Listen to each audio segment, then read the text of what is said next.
ఏం చట్టాలో ఏంటో శ్రీవల్లి ఎటువంటి తప్పు చేయలేదని తెలిసినా 6 నెలలు జైలు శిక్ష వేశారు. నాకు చాలా బాధగా ఉంది నాన్న. శ్రీవల్లికి శిక్ష పడకుండా చేస్తామని మాట ఇచ్చాం. ఆ మాట నిలబెట్టుకోలేకపోయాం.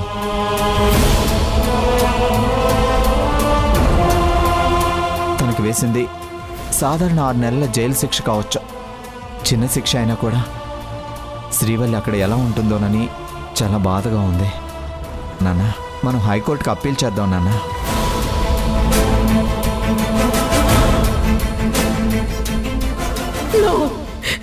తనకి శిక్ష పడకూడదు. నా కూతురు జైలుకి వెళ్ళడానికి వీల్లేదు.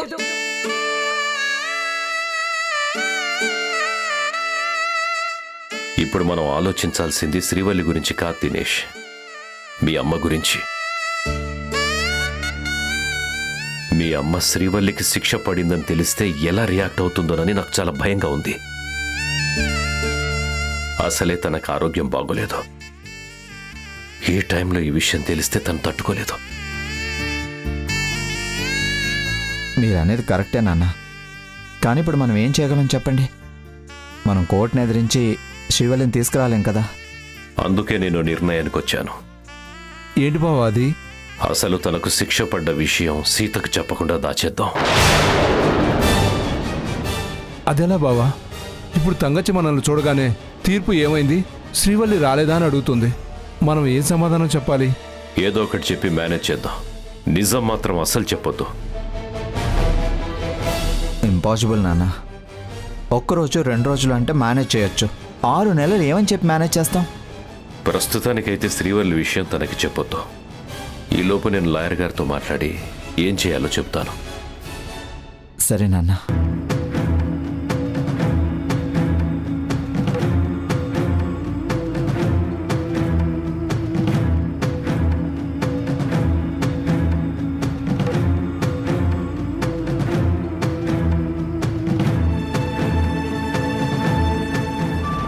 ఏమండి, వచ్చేసారా? డల్గా ఉన్నారేంటండి? ఏమైంది?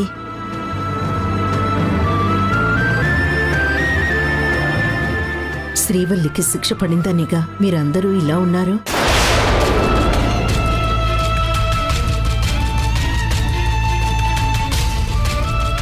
తనకు శిక్ష పడిన విషయం నీకెలా తెలుసు తంగచ్చి? ఇందాకటి నుంచి ఎంతో మంది, నాకు తెలిసిన వాళ్ళు తెలియని వాళ్ళు, మీ కూతురు గొప్ప పని చేసింది, మీరు మీ అమ్మాయిని గొప్పగా పెంచారని, తనకి కోర్టు శిక్ష విధించినా సరే తను తప్పు చేయలేదని చెప్తున్నారు. తను చేసిన పనికి దేశం మొత్తం గర్విస్తోంది. నా కూతురు పేరు ఈరోజు మారుమోగుతోంది. టీవీ న్యూస్లో కూడా తన గురించే గొప్పగా చెప్తున్నారు. అందరు ఆడపిల్లలు శ్రీవల్లిలాగా ఉండాలనుకుంటున్నాం అంటున్నారు. తనకి చాలా పెద్ద ఫ్యాన్ ఫాలోయింగ్ వచ్చేసింది. మన అమ్మాయి ఎంతో మందికి ఆదర్శంగా నిలిచినందుకు తల్లిదండ్రులుగా మనం గర్వపడాలండి. నా కూతురికి 6 నెలలు కాదు, 6 సంవత్సరాలు జైలు శిక్ష వేసినా కూడా నేను బాధపడ్ను. ఎందుకంటే తను తప్పు చేయలేదని ప్రజలంతా తీర్పు చెప్పారు. కోర్టు పద్ధతుల ప్రకారం శ్రీవల్లి చేసింది వారికి తప్పుగా అనిపించొచ్చు, అందుకే శిక్ష వేశారు. అంతే కదా. ఈ కోర్టు తీర్పుతో నాకు పనిలేదు. నా కూతురు ఇంతకాలం ఎన్నో కష్టాలు పడింది. చివరికి తను మన కుటుంబానికి పట్టిన పీడ విరగడ చేసింది. చాలా మంది ఆడపిల్లలకి ఎన్ఆర్ఐ సంబంధాలు చేయాలన్న తల్లిదండ్రులకి కనువిప్పు కలిగించింది. తనందరికీ ఆదర్శవంతమైంది. అది చాలు మనకి. సీత, నీలాంటి మంచి భార్య దొరికినందుకు నేనెంతో అదృష్టవంతుణ్ణి. తల్లి పిల్లలకు జన్మనిస్తుంది, తండ్రి వారిని ఆదర్శవంతంగా తీర్చిదిద్దుతాడు. కానీ 23 సంవత్సరాల నీ పెంపకంలో శ్రీవల్లిని ఒక ఉత్తమమైన స్త్రీగా తీర్చిదిద్దావు. ఇదంతా నీ పెంపకంలోని గొప్పతనం సీత. నీలాంటి తల్లి ఉంటే ఏ పిల్లలు తప్పు చేయరు. శ్రీవల్లి లాంటి గొప్ప వ్యక్తిత్వం ఉన్న మనుషులుగా తయారవుతారు. Real you are great. తను మీ రక్తం పంచుకు పుట్టిన కూతురండి. మీ వ్యక్తిత్వమే తనకి వచ్చింది. ఏమండి, శ్రీవల్లి జైలుకి వెళ్లే ముందు నేను తనని చూడాలి, తనతో మాట్లాడాలి. అలాగే సీత, ఆ ఏర్పాట్లు నేను చేస్తాను.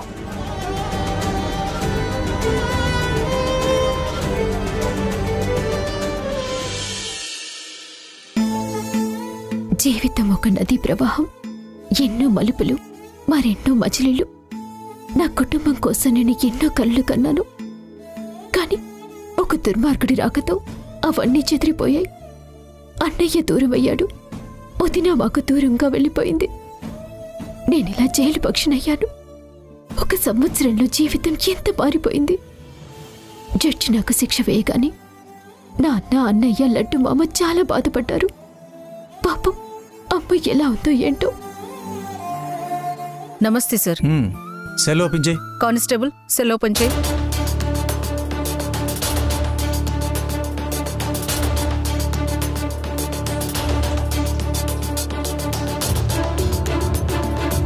కూర్చోమ్మా, కూర్చోమ్మా. నిన్న జడ్జి గారు తీర్పు చెప్పేటప్పటికి జైలు టైం దాటిపోయింది కాబట్టి ఈరోజు నిన్ను జైలుకి తీసుకెళ్తున్నావు శ్రీవల్లి. నువ్వు ఎలా ఫీల్ అవుతున్నావో నేను అర్థం చేసుకోగలనమ్మా. క్రిమినల్స్ ఉండే జైలుకి వెళ్ళడం నీకు కొంచెం ఇబ్బందిగానే ఉంటుంది. కానీ తప్పదు, 6 నెలలు తొందరగానే గడిచిపోతాయి. నువ్వు ధైర్యంగా ఉండాలి. నిన్ను శిక్ష నుండి తప్పించలేకపోయినా నీకొక ఫేవర్ చేస్తున్నాను.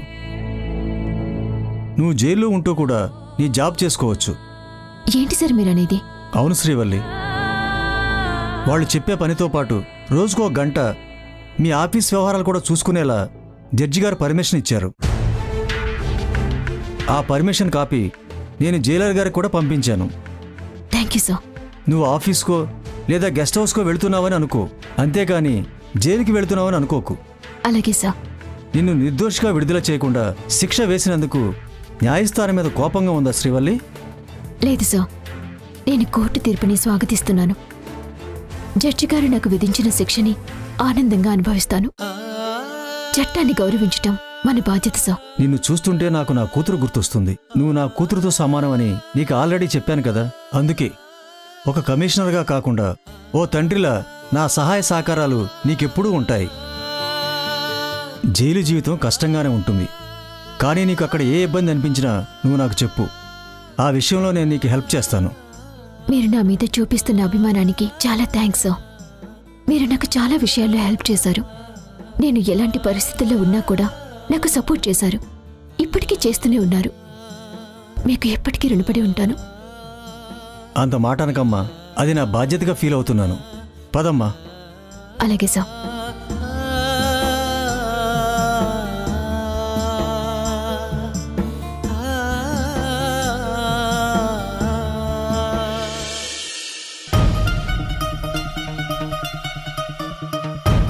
ఏంటి శ్రీవల్లి ఇంకా రాలేదు?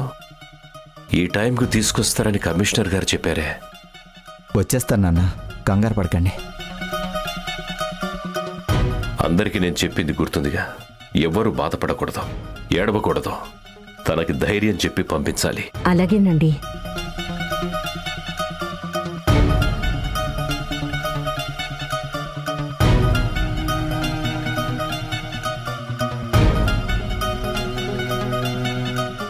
అదిగో బావా, శ్రీవల్లి వస్తుంది.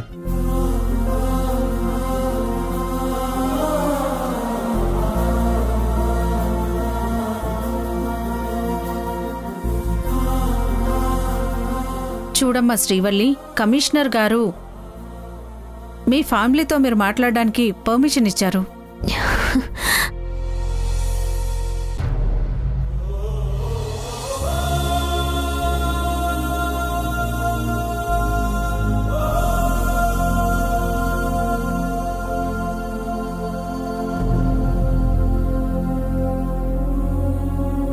అమ్మా, ఎలా ఉన్నావమ్మా? నీ ఆరోగ్యం ఎలా ఉంది? నేను బాగానే ఉన్నాను తల్లి. నువ్వున్న పరిస్థితిలో కూడా నా గురించే ఆలోచిస్తున్నావా? నీకన్నా ముఖ్యమైంది నాకు ఈ ప్రపంచంలో ఏం లేదమ్మా. నీ సంతోషమే నాకు ముఖ్యం.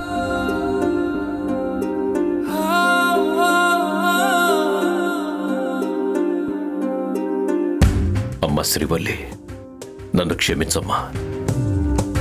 నీకు మాటిచ్చినట్టు శిక్ష పడకుండా చేయలేకపోయాను. నేను బాధపడ్డం తప్ప ఇంకేం చేయలేను. నాన్న, మీరెంత ట్రై చేశారో నాకంతా తెలుసు. దాని గురించి బాధపడకండి. నేను హ్యాపీగానే ఉన్నాను.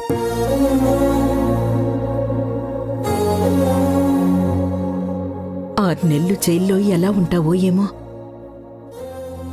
తంగచి, తనకి మనం ధైర్యం చెప్పాలి, అంతేగాని ఎలా ఉంటావని భయపెట్టకూడదు. అమ్మ నన్నేం భయపెట్టట్లేదు మామ. నా గురించి బాధపడుతుంది, బెంక పెట్టుకుంటుంది. అది నాకు అర్థమైంది.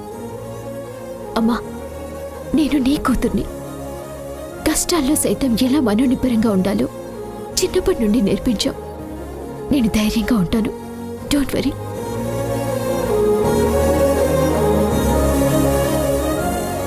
ఆరు నెలలు తొందరగానే గడిచిపోతాయి శ్రీవల్లి. మేము ఎప్పటికప్పుడు వస్తూ విజిట్ చేస్తూనే ఉంటాం. మన కంపెనీ ఎండివి నువ్వేనమ్మా. నువ్వు జైల్లో ఉన్నా కూడా కంపెనీని నువ్వే రన్ చేయాలి.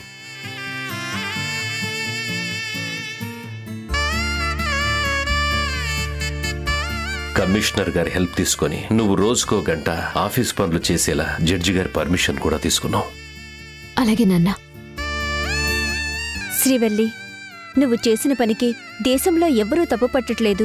నువ్వేం నేరస్తురాలివి కాదు. నిన్నందరూ దుష్ట సంహారం చేసిన ఒక దేవతలా చూస్తున్నారు.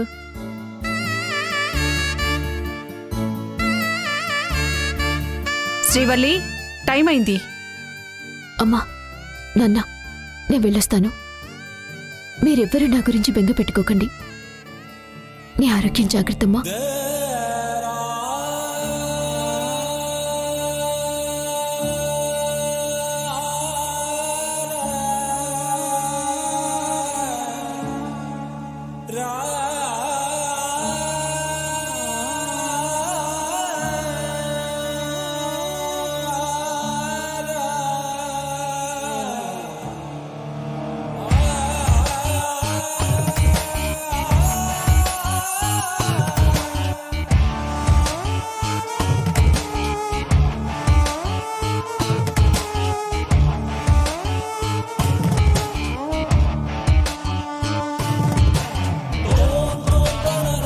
వెళ్ళొస్తానమ్మా. నాన్న, జాగ్రత్త.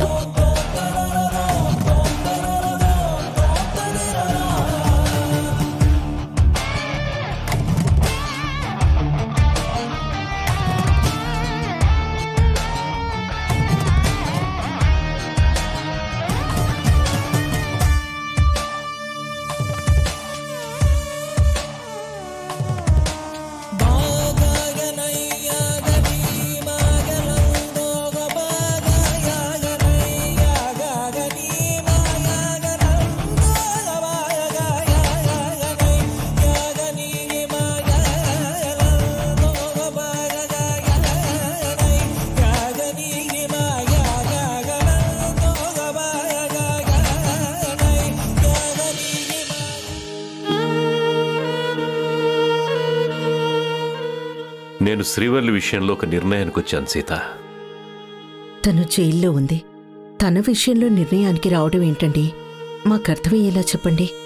కుటుంబం కోసం ఇంత త్యాగం చేసిన శ్రీవల్లికి 6 నెలల తర్వాత తిరిగొచ్చాక మనం కొత్త జీవితాన్ని ఇవ్వాలి. అంటే తను జైల్లో నుంచి బయటికి రాగానే శ్రీవల్లికి మళ్ళీ పెళ్లి చేద్దామనుకుంటున్నారా మావయ్య గారు? అవునమ్మా. శ్రీవల్లికి ఇష్టం లేకుండా బలవంతంగా త్రిదేవితో పెళ్లి జరిగింది. దానివల్లే తను ఇన్ని ఇబ్బందులు పడాల్సి వచ్చింది. ఇప్పుడు ఏకంగా జైలుకే వెళ్లాల్సి వచ్చింది. నిజానికి శ్రీవల్లి పెళ్లి సుబ్బుతో జరగాలి. అతనితో పెళ్లి జరుగుంటే ఇప్పుడు శ్రీవల్లి ఇలా ఉండేది కాదు బావా. ఎంతో ఆనందంగా ఉండేది. జరిగిపోయిన దాని గురించి మాట్లాడుకుంటే బాధపడటం తప్ప ఉపయోగం ఏముండదు లట్టు. ఇప్పుడు ఏం చేయాలో దాని గురించి మాట్లాడుకుందాం. ప్రజెంట్ సుబ్బు ఎక్కడున్నాడో ఎవరికైనా తెలుసా? తెలీదు బావా. శ్రీవల్లికి పెళ్ళయ్యాక తను ఊరు వదిలి వెళ్ళిపోయాడు. తనిప్పుడెక్కడున్నాడో మీ కొడుక్కి తెలుసు మావయ్య గారు. ఆయన 3 నెలల క్రితం కంపెనీ పని మీద వైజాగ్ వెళ్ళినప్పుడు అక్కడ సుబ్బు కనిపించాడంట. అవునా? ఎలా ఉన్నాడు అతను? ఎవరినైనా పెళ్లి చేసుకున్నాడా? లేదు మావయ్య, లైఫ్లో ఎవ్వరినీ పెళ్లి చేసుకోకూడదని ఫిక్స్ అయ్యాడంట.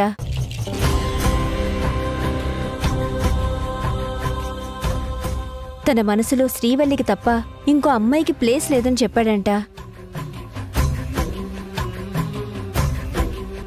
సుబ్బునలా చూసి మీ అబ్బాయికి చాలా బాధేసిందంట మావయ్య.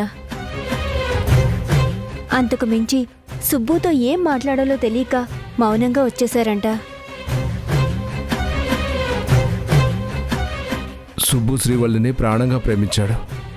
కానీ తనకి త్రిదేవ్తో పెళ్ళయ్యాక ఆ బాధ భరించలేక ఇక్కడి నుంచి దూరంగా వెళ్ళిపోయాడు. శ్రీవల్లి కూడా సుబ్బుని డీప్గా ప్రేమించింది. అతనితో ఎంతో జీవితాన్ని ఊహించుకుంది. కానీ పరిస్థితుల వల్ల వాళ్ళు విడిపోవాల్సి వచ్చింది. అది వాళ్ళ ఇద్దరి దురదృష్టం. దినేష్ని కలిసినప్పుడు కూడా అతను శ్రీవల్లి మంచి చెడ్డలు అడిగాడంట. తనని జాగ్రత్తగా చూసుకోమని చెప్పాడంట. ఇప్పటికీ తన ఫోన్ ప్రొఫైల్ పిక్లో శ్రీవల్లి ఫోటోనే ఉందంట మావయ్య గారు. అతను ఇంకా తనని మర్చిపోలేదంట. నువ్వు చెప్పిన దాన్ని బట్టి చూస్తే సుబ్బు శ్రీవల్లిల దురదృష్టాన్ని అదృష్టంగా మార్చే అవకాశం ఉన్నట్టు నాకు అనిపిస్తుందమ్మా. విధిరాత వల్ల ఓడిపోయిన ఆ ప్రేమ జంటని మళ్లీ కలిపి వాళ్ళ ప్రేమను గెలిపిద్దాం. లడ్డు, దినేష్ నువ్వు సుబ్బు దగ్గరికి వెళ్ళి అతనికి జరిగిందంతా చెప్పి శ్రీవల్లిని పెళ్లి చేసుకోవడానికి సిద్ధంగా ఉన్నాడో లేదో తన అభిప్రాయం తెలుసుకోండి. అవసరమైతే నేను మీ అక్కయ్య వెళ్ళి ఎలాగైనా పెళ్లి కొప్పిస్తాం. మీరేం వరీ అవ్వకండి బావగారు. ఈ విషయం చెప్పగానే సుబ్బు వెంటనే నాతో వచ్చేస్తాడు. సుబ్బు 100% పెళ్లికి ఒప్పుకుంటాడు. అది నేను గ్యారంటీ ఇవ్వగలను. ఎందుకంటే సుబ్బు మనసేంటో అతని మంచితనం ఏంటో నాకు బాగా తెలుసు బావగారు. అసలు శ్రీవల్లి ఇంత నరకం అనుభవించిందని తెలిస్తే ఒక్క క్షణం కూడా ఆలోచించడు. మీరు చెప్పేది కరెక్టే లడ్డు గారు, కానీ శ్రీవల్లి నిర్ణయం కూడా తెలుసుకోవాలి కదా.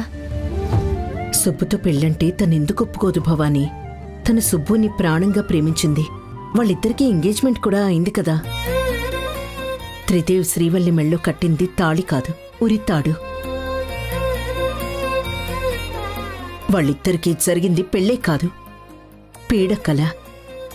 ఓ తల్లిగా శ్రీవల్లి మనసు తెలిసిన దానిగా చెప్తున్నాను. తనీ పెళ్లికి ఎటువంటి ఆబ్జెక్షన్ పెట్టదండి. ఒక మాట తనని అడిగితే మంచిదేమోనని నా అభిప్రాయం అత్తయ్య. మనం ఈ విషయం శ్రీవల్లికి ఇప్పుడే చెప్పట్లేదు భవానీ. తాను 6 నెలల తర్వాత రిలీజ్ అయి వస్తుంది కదా, అప్పుడు చెప్తాం. సుబ్బు ఓకే అన్న వెంటనే వీలైతే శ్రీవల్లి బయటకు వచ్చిన రోజే వాళ్ళ పెళ్లి జరిపిద్దాం. లడ్డు, లాయర్ దగ్గర దినేష్ ఉన్నాడు. దినేష్ ని పికప్ చేసుకుని సుబ్బు దగ్గరికి వెళ్ళండి. అలాగే బావగారు.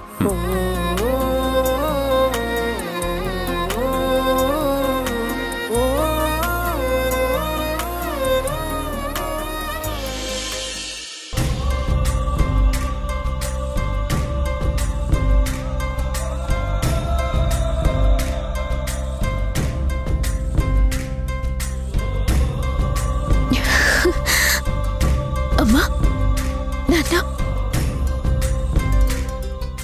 అత్తయ్యా. నవీన్, ఎలా ఉన్నావురా? బాగున్నావా? ఇదిగో తీసుకో అత్తయ్యా. ఏంట్రా ఇది? నువ్వు నాకు ఇచ్చే గిఫ్టా? ఇది నా గిఫ్ట్ కాదు అత్తయ్య, నీకు గిఫ్ట్ ఇవ్వాలి కదా, ఇస్తానుండు.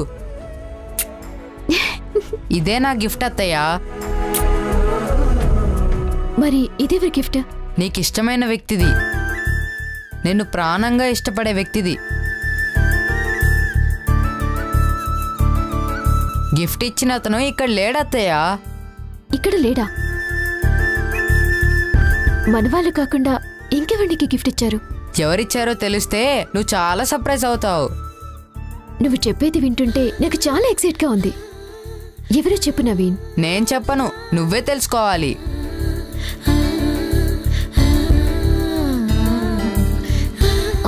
నేను తెలుసుకోలేనులే, కానీ నువ్వే చెప్పు. ఇప్పుడు నీకు ఆ వ్యక్తి నుండి కాల్ వస్తుంది అత్తయ్యా.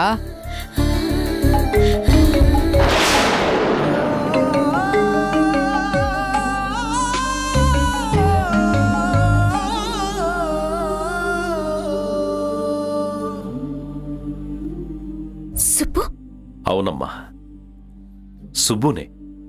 సుబ్బుతో నీకు మ్యారేజ్ ఫిక్స్ చేశాం. ఫోన్ లిఫ్ట్ చేసి మాట్లాడత్తయ్య.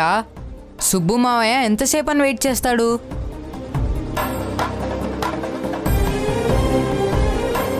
Hello. I love you Srivalli. ప్రాణం నా ప్రాణం నువ్వేనా,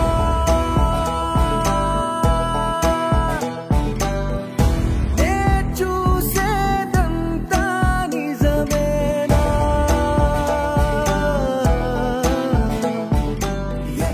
welcome to my life Srivalli. ఏంటి ఏం మాట్లాడటం లేదు? ఎదురయ్యావే నాకే ఈనాడు. Thank you Subbu. I love you so much.